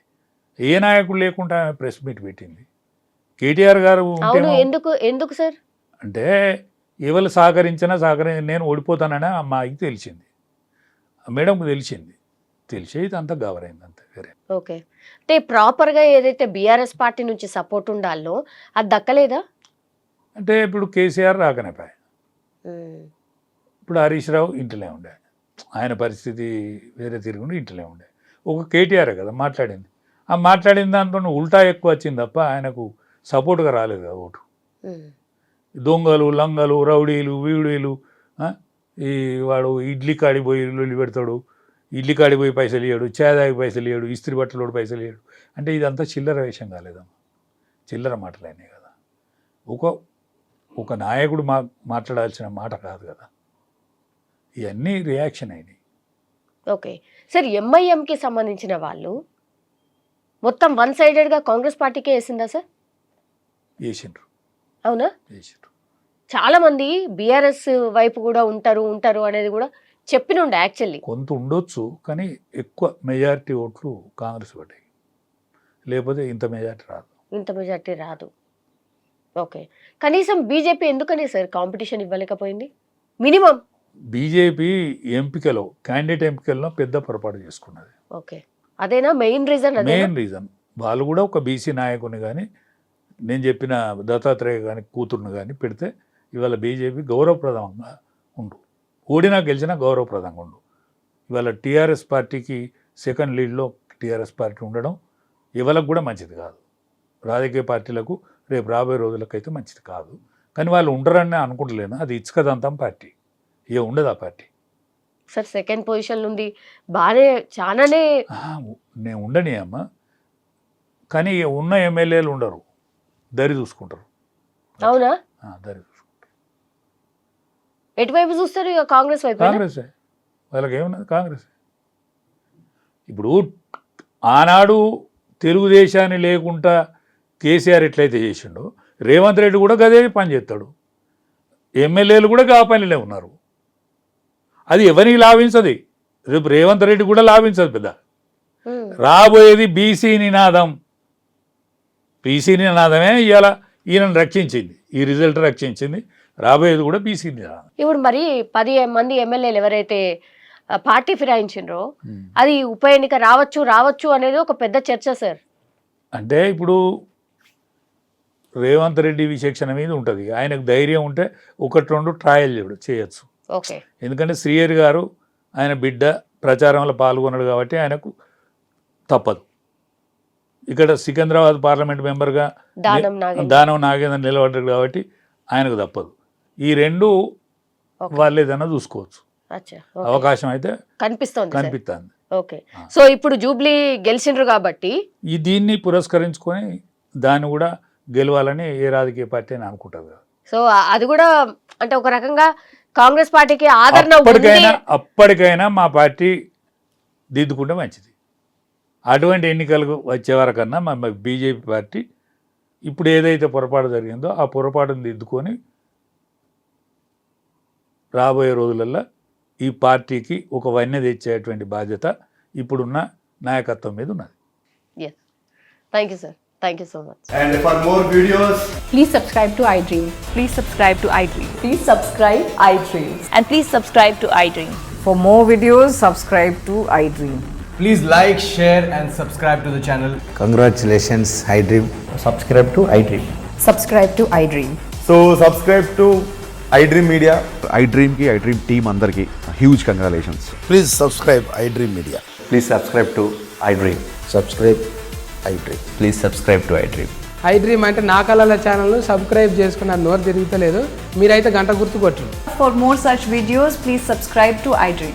Subscribe to iDream. Please subscribe to iDream. Please subscribe iDream Media. Please do subscribe to iDream. Please subscribe to iDream Media. For best entertainment and information, please subscribe iDream. And don't forget to subscribe to iDream.